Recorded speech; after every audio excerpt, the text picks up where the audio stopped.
Number two, when there are concerns about a bill, parties or individuals do have recourse within our constitutional framework. One, they can take the bill to the Constitutional Court for clarification. Two, parties who are represented in Parliament can pursue amendments to that bill. And so there is absolutely no need to threaten the stability of the GNU just because there is a dispute over a bill. I'm now joined by Professor Elizabeth Henning, South African National Research Chair for Integrated Studies of Learning, Language, Mathematics and Science in the primary school at the University of Johannesburg. A very good afternoon to you, Prof. Thanks very much for your time. Well, there's two parts to today's conversation, but you and I are only going to pursue the one part, which is the bill itself and not the politics around the bill. But the president's spokesperson is correct in one aspect, at least, and that is that before the bill arrives on the table of the president for him to sign, it gets piloted through Parliament, where you have public hearings, consultations, and the like, and those have happened, haven't they? Yep.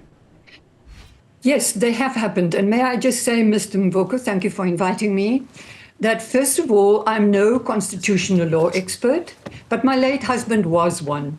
So I lived for many years with the rule of law being quoted in our household. So in terms of that, may I say that the government of national unity is a priority for all of us, and that's why it exists. And in the light of that semi-political statement, I'm no great discussant of that. I want to say the bill, in most of its aspects, make me quite happy. Let me tell you why. Shall I start, or would you like to ask a question? Yes, please. Go ahead. Yes. First of all, the bill is about increased administration monitoring, about good governance, and about, most of all, South Africans, we need it so much for our children, accountability of everybody involved, school management people, HODs at provincial departments, teachers, every single one, parents, because we owe it to the children. So I like all the clauses of the bill that have to do with increased monitoring, increased accountability. I think that's good. And I know what the politics are around some of the clauses, and you can ask me about them. Talk us through those. You at it, and I like the way we're proceeding on this. What for you are those things that are, shall we say, disuniting people around this bill? Okay, so from clause 6 onwards, I don't think anybody will have a problem. You know, we want our teenagers to be safe. We want them to be accountable. We want them not to get involved in drug addiction or anything like that. We want teachers to be accountable. So the news items that I've seen, and I'm not great at investing in public discourse because it's often, you know, it's been influenced by social media far too much. But so the thing that bothers many people, and as I may say to you that in background and in growing up, I'm a typical Afrikaner old woman. In no way can I discount that. But I want to say that the thing that seems to be bothering some people is that they will lose the right to decide what the public school that is closest to them and closest to their heart may have a language policy that they don't want. Now, I think that is a somewhat discordant, but maybe also a false assumption, which I don't think we must pursue, because I can give you an example when I quickly prepared for this discussion. If people live in a part of Soweto where we know traditionally that there are 2 or 3 or 4 public schools where the kids are taught in Chivenda, where they are taught to say thank you to their teachers, Ndolibua Gamanda, before they learn to say thank you, ma'am, for the lesson. So the initial language of teaching in those schools will stay, as would the isiZulu one, Setswana, Ndebele, and because the community is there for the kids. And I think when the HODs maybe have to intervene in a school governing body's discussion or problems that they encounter, will be sensible and pragmatic. What are the facts here? So should we have Chivenda in, say, Shawelo? Should we have Setswana in Gamogale in Johannesburg City, or whatever we call that part of the land? It's the people who will help the HOD to decide. And, you know, so people who are worried that their children may not be educated for the first 4 years in their home language may take a little bit of a breath and say, but I don't think the HOD in this province or that province, I don't know the provincial structures except for Gauteng and Northwest a bit, but they will be sensible and we can appeal to them. So I don't like this discourse of fear-mongering and distrust because, you know, I promise not to make a political statement, but the government of national unity really doesn't need that at the moment. But let's talk about the language issue. But we know the origins of this, or we know our country. Let me start there first, where we've come from, right? Yes. And we know the issues, you know, that have influenced this the thinking we are seeing certainly in the bill. That we know for a fact that in many instances, language has actually been used to exclude others. Absolutely, and let's just go to 1976 Soweto. We don't have to go much further. You know, so if you are a school, take any example, let me take suburban Johannesburg where I live. And the school has as medium of instruction, let's say English, which is not my emotionally attached language. I use it like all people all over the world who cry anti-neoliberalism, but practice it all the time in English. I'm sorry, I brought in a bit of sarcasm here. You know, then you look at the environment, you make a census, a very simple survey of what are the languages of the kids who live here.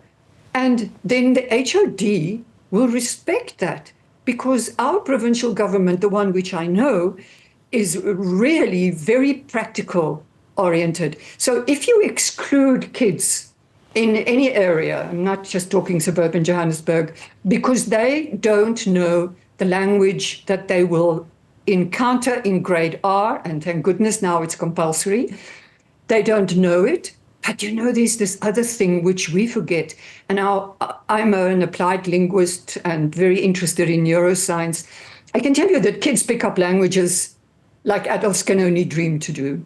But I do think that structurally, managerially speaking, and in terms of leadership, that each provincial HOD and everybody in the MEC will just have to be very practical. There's no way that you would take a rural school in the Eastern Cape and you know what the home language of the children are, that you would do anything about it.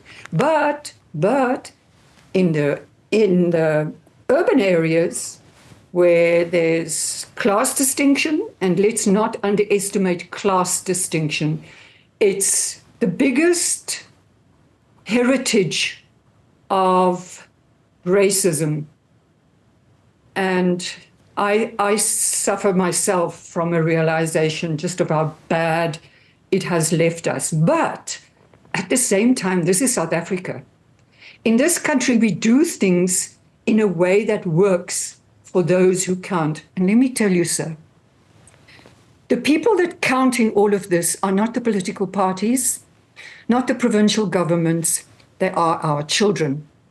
And for them, we must make practical, rational, good rule of law decisions that do not exclude any child because that's not their home language. So if I live in an upmarket Pretoria suburb and the school has Afrikaans as the main medium of instruction, and here's a kid who lives in the same area for whatever reason, and the kid wants to go to the school, yeah, of course. Why not? Because in the grade R year, if the child has never even heard Afrikaans, they will pick it up. Same with English, same with Setswana, same with isiZulu. And so I'm quite optimistic about this if we are realistic. And I must quote my late husband, Peter Henning, if we respect the rule of law. The rule of law is not a dream, it's a reality. My understanding is that it was precisely with everything you said in mind that the National Council of Provinces, in their wisdom, proposed that the school governing bodies must have the powers to decide on the language policy of a public school or any amendments thereof, but then added that these must be sent to the head of department for approval. Yes. And you've eloquently described how, in your experience, the department, these heads of department actually work, which to me is a progressive move, but also something that I think tries to accommodate everybody. Yes, it may well be a compromise, but one that I think tries to make everyone happy. Yet, despite all of that, we're hearing what, of course, the DA is saying, which is the political side of things, which I don't want us to get into because I don't want us to dilute issues at this stage. So do you not think, as I am putting it to you, that the NCOP had everything you said in mind when they came up with this amendment before this bill went to the president? I think so. You know, I have done just a little bit of work with the Department of Basic Education. And I'm no great expert in governance, leadership, and so forth. But I must tell you that a lot of work was done, and consultation was wide. And at this point, 2 days before President Ramaphosa will want to sign, we make a big noise. I think we must just, if I may put it this way, Mr. Mvoko, we must just quieten down a bit. As the teenagers say, chill. Chill, don't make such a big thing of this, because reality will work. The rule of law will work. Our constitution will work. And then, in the end, we have this beautiful institution of the Concord. The Constitutional Court is there for us. And it has been working hard for us. And so I want to say that I understand the worry. I understand the concern that there might be conflict between the school governing body and the HOD of the province. But so what do you do with conflict? Do you fight? Do you pull out swords? Or do you meet and discuss, and where needed, compromise? If not, who will suffer most? Not people who do the discussions, the kids who need us to understand that they want to and have to learn as much as possible. Elizabeth Henning, thank you so much for your time.